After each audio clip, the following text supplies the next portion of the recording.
ಬಿಕ್ಲು ಶಿವ ಕೊಲೆ ಕೇಸ್ನಲ್ಲಿ ಈಗ ಶಾಸಕ ಭೈರತಿ ಬಸವರಾಜ್ಗೆ ಬಿಗ್ ಶಾಕ್ ಎದುರಾಗಿದೆ.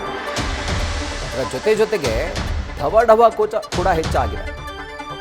ಭೈರತಿ ಬಸವರಾಜ್ಗೆ ಈಗ ಪೊಲೀಸರು ಶೋಧವನ್ನು ನಡೆಸ್ತಾ ಇದ್ದಾರೆ. ಲುಕ್ಔಟ್ ನೋಟಿಸ್ ಅನ್ನು ಜಾರಿ ಮಾಡಿದ್ದಾರೆ. ಸಿಐಡಿ ಮತ್ತು ಎಸ್ಐಟಿ ಎರಡು ಅಧಿಕಾರಿಗಳು ಈಗ ಲುಕ್ಔಟ್ ನೋಟಿಸ್ ಅನ್ನು ಜಾರಿ ಮಾಡಿದ್ದಾರೆ. ಸದ್ಯ ಸೆಷನ್ ಆದ ನಂತರ ಇವರೆಲ್ಲಿದ್ದಾರೆ ಅನ್ನುವಂಥ ಮಾಹಿತಿ ಇದುವರೆಗೂ ಯಾರಿಗೂ ಸಿಕ್ಕಿಲ್ಲ. ಸೊ ಹೀಗಾಗಿ ಲುಕ್ಔಟ್ ನೋಟಿಸನ್ನು ಅಧಿಕಾರಿಗಳು ಜಾರಿ ಮಾಡಿ ಶಾಸಕರನ್ನ ಪತ್ತೆ ಹಚ್ಚಲಿಕ್ಕೆ ಕಾರ್ಯಪ್ರವೃತ್ತರಾಗಿದ್ದಾರೆ. ಡೀಟೇಲ್ಸ್ ಅನ್ನು ಕೊಡ್ತಾರೆ. ಇದರ ಕುರಿತಾಗಿ ನಮ್ಮ ಪ್ರತಿನಿಧಿ ಅಂಕಿತಾ ಮತ್ತೊಮ್ಮೆ ಲೈವ್ನಲ್ಲಿ. ಅಂಕಿತಾ, ಈಗ ಶಾಸಕರನ್ನ ಹುಡುಕುವಂಥ ಒಂದು ಸವಾಲ್ ಅಷ್ಟು ಕಠಿಣನ ನಮ್ಮ ಬೆಂಗಳೂರಿನ ಪೊಲೀಸರಿಗೆ ಅಂತ, ಯಾಕಂದ್ರೆ ಎಂತೆಂಥ ಕೇಸ್ಗಳನ್ನೇ ಕ್ರ್ಯಾಕ್ ಡೌನ್ ಮಾಡಿದ್ದಾರೆ. ಬಟ್ ಇವ್ರು ಎಲ್ಲಿದ್ದಾರೆ ಅಂತ ಪತ್ತೆ ಹಚ್ಚೋದು ಅಷ್ಟೊಂದು ಕಷ್ಟ ನಮ್ಮ ಬೆಂಗಳೂರು ಪೊಲೀಸರಿಗೆ. ರಾಹುಲ್, ಸದ್ಯಕ್ಕೆ ಇದೇ ಪ್ರಶ್ನೆ ಉದ್ಭವ ಆಗ್ತಾ ಇರುವಂತದ್ದು. ರೌಡಿ ಶೀಟರ್ ಬಿಕ್ಲು ಶಿವನ ಕೊಲೆ ಕೇಸ್ಗೆ ಸಂಬಂಧಪಟ್ಟಂತೆ ಆರೋಪಿ ಸ್ಥಾನದಲ್ಲಿರುವಂತಹ ಶಾಸಕ ಭೈರತಿ ಬಸವರಾಜ್ ಅವರ ಜಾಮೀನು ಅರ್ಜಿ ಕೂಡ ಜನಪ್ರತಿನಿಧಿಗಳ ವಿಶೇಷ ನ್ಯಾಯಾಲಯದಲ್ಲಿ ವಜಾ ಆಗುತ್ತೆ.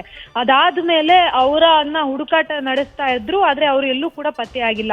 ಸದ್ಯಕ್ಕೆ ಈ ಬೆನ್ನಲ್ಲೇ ಸಿಐಡಿ ಎಸ್ಐಟಿ ಒಂದು ಲುಕ್ಔಟ್ ನೋಟಿಸ್ ಅನ್ನ ಜಾರಿ ಮಾಡಿರುವಂತದ್ದು. ಅಂದ್ರೆ ಅವ್ರ ಇನ್ನೆಲ್ಲ ಯಾವ್ದಾದ್ರು ಏರ್ಪೋರ್ಟ್ಗೆ ಹೋದಂತಹ ಸಂದರ್ಭದಲ್ಲಿ ಅಥವಾ ಬೇರೆ ಕಡೆ ರೈಲ್ವೆ ಸ್ಟೇಷನ್ಗೆ ಹೋದಂತಹ ಸಂದರ್ಭದಲ್ಲಿ ಲುಕ್ಔಟ್ ನೋಟಿಸ್ ಅನ್ನ ಜಾರಿ ಮಾಡಿದ್ರೆ ಅವರ ಗುರುತು ಅಲ್ಲಿ ಪತ್ತೆ ಆಗುತ್ತೆ, ಅಂದ್ರೆ ಪೊಲೀಸರಿಗೆ ಮಾಹಿತಿ ಸಿಗುತ್ತೆ ಅನ್ನೋ ಕಾರಣಕ್ಕೆ ಲುಕ್ಔಟ್ ನೋಟಿಸ್ ಅನ್ನ ಜಾರಿ ಮಾಡುವಂತಹ ಕೆಲಸವನ್ನ ಮಾಡಿದ್ದಾರೆ. ಆದ್ರೆ ಇದುವರೆಗೂ ಶಾಸಕ ಭೈರತಿ ಬಸವರಾಜ್ ಅವರು ಎಲ್ಲಿದ್ದಾರೆ ಅನ್ನೋದ್ರ ಬಗ್ಗೆ ಯಾವುದೇ ರೀತಿಯ ಮಾಹಿತಿ ಇಲ್ಲ.